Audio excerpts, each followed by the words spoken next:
നമസ്കാരം. ഞാനിപ്പോൾ ഉള്ളത് കാന്തല്ലൂരിലാണ്. ഇപ്പോൾ കാന്തല്ലൂരിൽ അറിയാമല്ലോ, പച്ചക്കറി കൃഷിയും അതോടൊപ്പം തന്നെ സ്ട്രോബെറി കൃഷിക്കും പേര് കേട്ട ഒരു സ്ഥലമാണ്.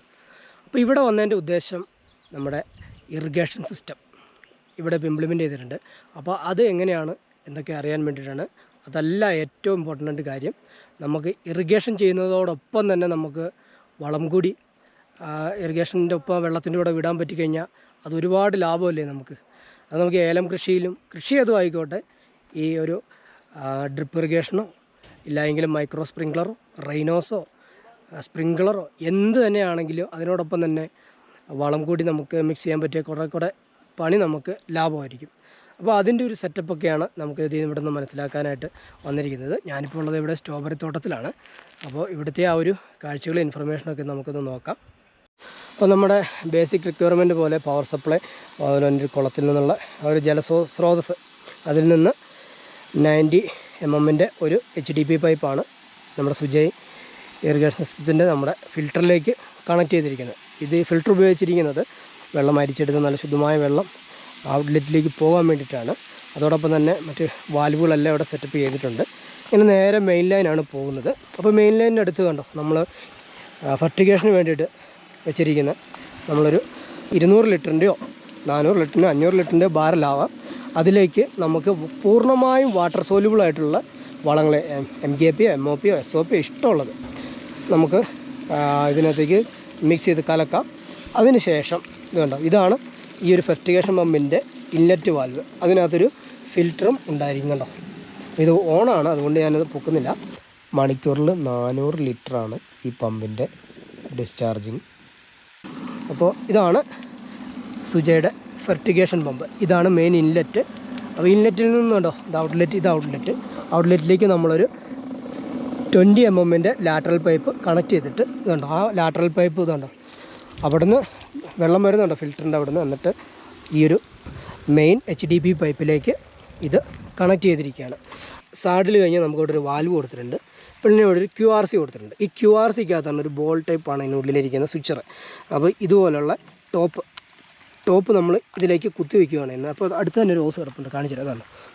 ഇതുപോലൊരു ടോപ്പ് നമ്മളിതിലേക്ക് കണക്ട് ചെയ്യുമ്പോഴാണ് ഓട്ടോമാറ്റിക്കലി ആ ബോൾ നീങ്ങിയിട്ട് വെള്ളം ഇതിൽ പമ്പാവും. അപ്പോൾ നമ്മൾ നേരെ റിവേഴ്സ് ചെയ്ത് പമ്പിൽ നിന്ന് ഇങ്ങനെ ഇതിലേക്ക് വളം മിക്സ് ചെയ്ത് കൊടുക്കുന്നു. നേരെ മെയിൻ ലൈനിലേക്ക് വെള്ളവും വളവുമായിട്ട് മിക്സ് ചെയ്തിട്ട് നേരെ ഫീൽഡിലേക്ക് പോവുകയാണ് ചെയ്യുന്നത്. അപ്പോൾ ഈ ഫീൽഡിലേക്ക് നമ്മൾ ഇതുപോലെയുള്ള കപ്ലിങ്സൊക്കെ വെച്ച് ഇങ്ങനെ ബ്രാഞ്ചായിട്ട് തിരിച്ച് ഒരേ ഏരിയയിലേക്ക് വിടുകയാണ് ചെയ്യുക.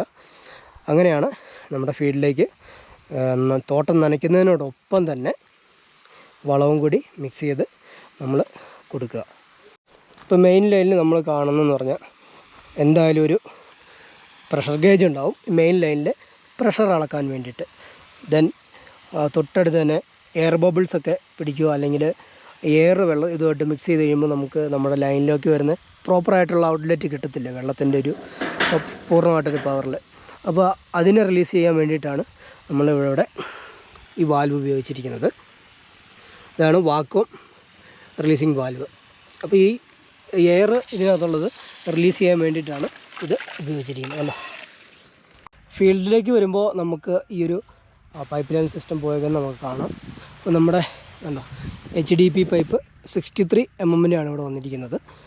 അപ്പോൾ ഈ HDP പൈപ്പിൽ നിന്ന് നമുക്ക് ഇവിടുന്ന് ഒരു T ജോയിൻ്റ് വെച്ചിട്ട് ഫീൽഡിലേക്കുള്ള ഇവിടെ PVC ആണ് ചെയ്തിരിക്കുന്നത്. അപ്പോൾ PVC നിന്നും നമുക്ക് കാണാം, ഇതാ ഓരോ സ്ട്രോബെറിയുടെ ഓരോ കണ്ടത്തിലേക്കും കൊടുത്തിരിക്കുന്ന ഇന്നർ ഡ്രിപ്പ് ലൈനാണ്. അതിൻ്റെ ഒരു ഭാഗങ്ങൾ അത് കണ്ടോ പോകുന്നുണ്ടോ. ഇങ്ങനെ ഉള്ളിലേക്ക് ഇന്നർ ഡ്രിപ്പ് ലൈനാണ് കൊടുത്തിരിക്കുന്നത്. പിന്നെ നമുക്കിവിടെ ഇടയ്ക്ക് കാണാം, അത് ഇവിടെയുണ്ട് പൈപ്പിനിടയ്ക്ക് സാഡിലും പ്രഷർ റിലീസ് വാൽവും അതോടൊപ്പം തന്നെ പ്രഷർ ഗേജും ഉണ്ട്. അപ്പോൾ ഈ സബ് ലൈനൊക്കെ പോകുന്ന സമയത്ത് സബ് ലൈനിൽ നിന്ന് നമുക്കിതുപോലെ ഫെർട്ടിഗേഷൻ പമ്പ് ഉപയോഗിച്ച് ഓരോ ഏരിയ നമുക്ക് നനയ്ക്കുമ്പോഴും അതിനകത്തേക്ക് വളം മിക്സ് ചെയ്യണമെന്നുണ്ടെങ്കിൽ ഇതുപോലുള്ള സബ് ലൈനിലും ഇതുപോലൊരു QRCയും അതോടൊപ്പം തന്നെ വാൽവും സാഡിലൊക്കെ ഫിറ്റ് ചെയ്താൽ മതിയാവും. ഇടയ്ക്കിടയ്ക്ക് ഒരു വാക്വം വാൽവ് വെച്ചിട്ടുണ്ട്, കാരണം എയർ പിടിച്ച് നിൽക്കാതിരിക്കാൻ വേണ്ടിയിട്ടാണ്. പിന്നീട് ഇപ്പോൾ ഈ മെയിൻ ലൈനിലുള്ള പ്രഷർ അളക്കാൻ വേണ്ടിയിട്ടുള്ളൊരു പ്രഷർ ഗേജ് ഇതുണ്ട്. ഇതെല്ലാം സുജയുടെയാണ് ഈ പ്രൊഡക്റ്റുകൾ. കണ്ടോ, സുജയുടെ മാർക്കിംഗ് ഉണ്ട്. പൈപ്പ് ലൈനും അങ്ങനെയാണ്, സുജയാണ്.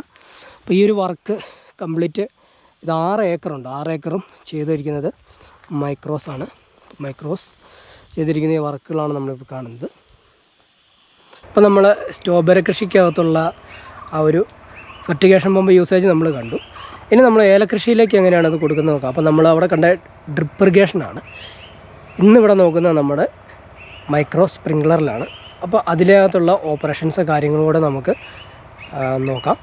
നമ്മൾ ഇറിഗേഷനെ പറ്റി ചിന്തിക്കുമ്പോൾ തന്നെ ആ കൂടുതൽ ചിന്തിക്കേണ്ട മറ്റൊരു കാര്യമാണ് ഫെർട്ടിഗേഷൻ. അതിപ്പോൾ മൈക്രോ സ്പ്രിംഗ്ലർ ആണെങ്കിലും ഡ്രിപ്പ് ഇറിഗേഷൻ ആണെങ്കിലും ഏതൊരു ഇറിഗേഷൻ ആണെങ്കിലും നമ്മൾ ഈ കൂടെ തന്നെ ചെയ്യേണ്ട ഇമ്പോർട്ടൻ്റ് ആയിട്ടുള്ള കാര്യമാണ് ഫെർട്ടിഗേഷൻ. അതിനുപയോഗിക്കുന്ന ഒരു ഫെർട്ടിഗേഷൻ പമ്പിനെയാണ് നമ്മളിന്ന് പരിചയപ്പെടാൻ പോകുന്നത്. അതിന് പകരമായിട്ട് നമുക്ക് വെഞ്ചുറി എന്നൊരു സിസ്റ്റം ഉപയോഗിക്കാൻ പറ്റും. പക്ഷേ വെഞ്ചുറി മണിക്കൂറിൽ 80 ലിറ്ററാണ് ഡിസ്ചാർജ്. ആ സമയം നമ്മുടെ പമ്പ് മണിക്കൂറിൽ 400 ലിറ്ററാണ് ഡിസ്ചാർജ് വരുന്നത്. നമുക്ക് 100% ആയ വാട്ടർ സോലുബിളായ ഏതൊരു ഫെർട്ടിലൈസർ ഈ കൂടുതൽ ഉപയോഗിക്കാൻ പറ്റും. അല്ലെങ്കിൽ ലിക്വിഡ് ഫോമിലുള്ള ഫെർട്ടിലൈസർ ആണെങ്കിൽ നമുക്ക് ഈ പമ്പ് ഉപയോഗിച്ച് സപ്ലൈ ചെയ്യാൻ പറ്റും. നമ്മൾ ഈ ഫെർട്ടിഗേഷൻ പമ്പ് ഉപയോഗിക്കുമ്പം അതിന് കുറച്ച് അഡ്വാൻറ്റേജുകളുണ്ട്. നമ്മൾ 100% വെള്ളത്തിൽ ലയിക്കുന്ന വളങ്ങളാണ് നമ്മൾ ഈ ഫെർട്ടിഗേഷൻ പമ്പ് ഉപയോഗിച്ച് നമ്മൾ ഏലത്തിന് കൊടുക്കുന്നത്. ഏലം അല്ലെങ്കിൽ നമ്മൾ എന്താണോ നമ്മുടെ പ്ലാന്റ് നമ്മൾ അതിന് കൊടുക്കുന്നത്. സോ അങ്ങനെ ചെയ്യുമ്പോഴത്തേക്കും നമുക്ക് ഏറ്റവും മെയിൻ അഡ്വാൻറ്റേജ് എന്താണെന്ന് ചോദിച്ചാൽ നമുക്ക് ലേബർ കുറയ്ക്കാൻ പറ്റും. ഒരു 2 ഏക്കർ നമുക്ക് കവർ ചെയ്യാൻ ഏകദേശം 1 മണിക്കൂറിൽ കൂടുതലാകത്തുള്ളൂ. അതേസമയം നമ്മളൊരു അല്ലാത്ത നമ്മുടെ ഇപ്പം സാധാരണ രീതിയിൽ ചെയ്യുവാണെങ്കിൽ നമുക്ക് ഒരു ദിവസമൊക്കെ എടുക്കുന്ന പ്രക്രിയയാണ് 1 ഏക്കർ കവർ ചെയ്യുക എന്ന് പറഞ്ഞാൽ. അതുമാത്രമല്ല നമുക്ക് നമ്മുടെ ഈൽഡ് വർദ്ധിക്കുന്നതായിട്ട് നമുക്ക് കാണാൻ പറ്റും. കാരണം പ്രോപ്പറായിട്ട് ഓരോ ചെടിയുടെ ചുവട്ടിലേക്ക് ഇത് എത്തുമ്പോൾ നമ്മളിത് വെള്ളത്തിൻ്റെ കൂട്ടത്തിൽ പ്രോപ്പറായിട്ട് ഡിസ്ട്രിബ്യൂട്ട് ചെയ്യുമ്പോഴത്തേക്കിനും ആ റൂട്ട് ആക്സസിലേക്കാണ് ഇത് ചെല്ലുന്നത്.